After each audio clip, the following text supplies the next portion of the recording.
continue notre voyage à la découverte des Européens et de leur mode de vie. Et forcément, la vie quotidienne, c'est avec Enora Malagré.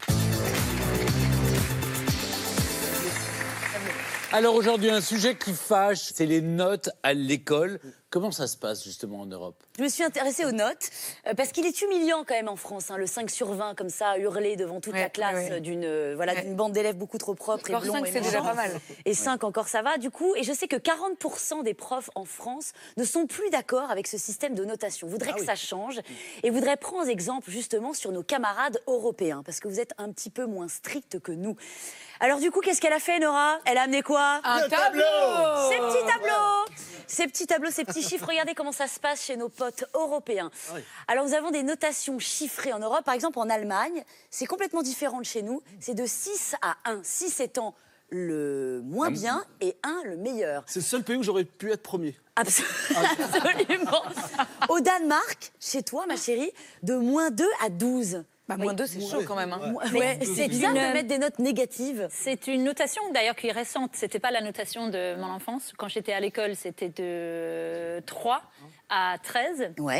Et ils ont changé pour il y a moins de notes. Il y a pas, c'est pas des -2 à 12. Donc il y a, je crois, -2. 4, 8, 10 et 12.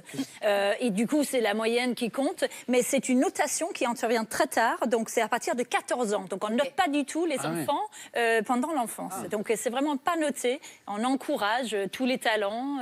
Et puis, juste avant le lycée, il y a des notes pour éventuellement savoir comment on oriente les élèves après. Qu'est-ce qu'il faut faire pour avoir une -2?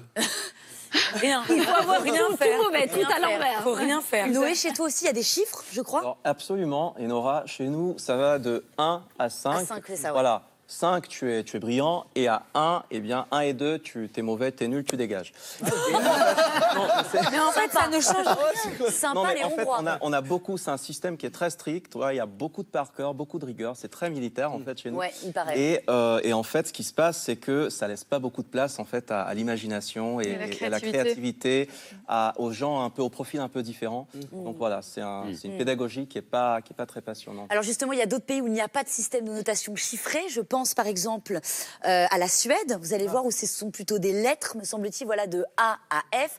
En Autriche, c'est des étoiles. Tu peux nous expliquer les étoiles? Alors les étoiles, alors c'est très simple. Une étoile, c'est pas terrible. Jusqu'à 5 étoiles, effectivement, 5 étoiles, c'est top. comme C'est un peu comme les hôtels. finalement. Voilà, exactement. C'est-à-dire le guide Michelin, moi. Mais... Et donc en Belgique, c'est quand même un système, et je pense que tu ne vas pas me contredire là-dessus, que ce soit en école privée, en école publique, où quand même c'est beaucoup sur la confiance, sur la revalorisation. Vraiment. Absolument, c'est extrêmement bienveillant. Extrêmement bienveillant pour les élèves. Pas de frustration, quoi. Pas de frustration. Et d'ailleurs, en parlant de revalorisation, moi j'ai trouvé le système, à mon sens, parfait, où vraiment c'est la confiance en soi et la revalorisation pour les élèves. C'est encore une fois nos amis finlandais, comme d'habitude, qui ont trouvé le meilleur système. C'est vraiment le monde des bisounours. Ils ont le Père Noël, le meilleur système de notation. Regardez. Qui a eu cette idée folle un jour d'inventer l'école? Qui a eu cette idée folle? Tu as réussi ton contrôle? T'as une bonne note? Voilà une question que les petits Finlandais ne connaissent pas. Et pour cause, ici, les notes à l'école n'existent pas. Elles sont même tout simplement bannies. Comme beaucoup des pays du Nord-Est, la Finlande a mis en place un système de notation autour des appréciations écrites, d'auto-évaluation ou encore de couleurs. Je trouve que le système finlandais est plus indulgent, plus humain. Il laisse plus de liberté d'expression, plus de liberté de personnalité aussi à l'enfant. Jusqu'à l'âge de 9 ans, les élèves ne sont pas notés. La chance, diraient nos petits écoliers français. Entre 9 et 13, ils sont évalués de façon non chiffrée et seuls leurs professeurs connaissent cette évaluation, même pas les parents. L'apprentissage peut donc se faire sans stress et sans porter le bonnet d'âne. Chacun peut apprendre à son rythme sans se sentir nul.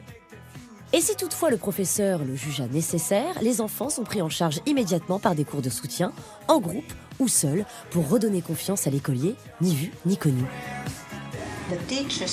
Les profs ne disent jamais « tu dois absolument prendre un cours de soutien, mais tu pourrais y aller ». Et aux tout petits, ils disent « tu vas prendre un cours spécialisé, c'est génial, tu as de la chance ».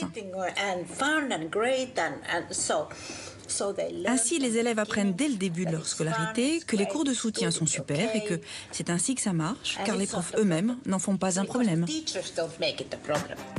Ce n'est qu'à l'âge de 13 ans que les écoliers découvrent leurs premières notes, mais tout en douceur sur une échelle de 4 à 10. Le 0 potentiellement humiliant est banni. En Finlande, on a dit adieu au caractère compétitif et angoissant de l'interro, et regardez comme ils ont l'air heureux. Moi, je trouve que c'est un super système. La petite info en plus, on ne redouble pas en Finlande. Ah là là, si seulement. On ne redouble pas en Finlande et ce sont les meilleurs élèves en Europe. Ils sont considérés comme les meilleurs élèves. Comme quoi, ce système fonctionne. Comment ça se passe chez toi, Clem, en Croatie? Moi, c'est plutôt comme en Hongrie. On est de 0 à 5 sur les notations. Donc 5, c'est la classe. 0, c'est pas terrible. Voilà. Et surtout, on a un système qui est très hiérarchisé. Donc on va avoir des photos avec le premier de la classe, le deuxième, le troisième. Ça, c'est pas terrible. C'est la valeur de l'exemple. Voilà, c'est l'exemple. Ça, je trouve ça hyper humiliant, tu vois, par exemple. Mais non, mais il n'y a pas la photo du dernier. Il y a la photo que tu n'aurais jamais été en photo. On s'aime énormément. Moi, voilà. C'est pas évident comme ça. En revanche, Julia, Moi, j'aurais été en photo. Oui. Et Paddy, en Irlande, comment ça se passe? Je crois que c'est assez cool. En Suède, c'est A, B, C, D, E, F. ABC représente les mentions en Ouais, France. c'est ça. D, c'est passé. E et F, c'est pas terrible. La question qu'on peut se poser, de toute façon, dans notre vie professionnelle, on est noté. Oui. C'est-à-dire que, je sais pas, quel est votre avis sur la notation, mais, Non, mais moi, je trouve que ça de nous noter... prépare quand même à ce monde où on est toujours dans la performance. Ouais. C'est-à-dire qu'on passe, on a l'impression qu'il faudrait protéger toute l'enfance des notes, Non, mais et qu'ensuite, quand on arrive dans la vie professionnelle, tout le monde nous note tout le temps. Je trouve que notre système de notation est vraiment archaïque. Oui, c'est vrai, mais... Me semble-t-il. Maintenant, on peut réfléchir sur le principe même de la notation. Oui, bien sûr. C'est vrai que... Moi, mais je trouve que ça ne sert à rien de noter, de mettre une pression des notes. Après, c'est un avis tout personnel à des enfants jusqu'à effectivement 10 ans. Il me semble que c'est un peu étrange. ça n'a pas de sens. Ce qui se passe en Belgique me semble être beaucoup plus cool. Ça donne des enfants épanouis, qui se marrent, qui ont un imaginaire hyper développé. Et voilà, cette espèce de système qui repose sur la confiance en soi. Moi, je suis assez d'accord. C'est vrai. Moi, j'avais choisi des enseignements Montessori pour cette raison-là, pour que ma fille ne subisse pas ce genre de classement. Exactement. Et c'est quand même la majeure partie des pays en Europe fonctionne comme ça. Il faudrait peut-être qu'on se réveille un petit peu. Merci beaucoup, Enora Malagré.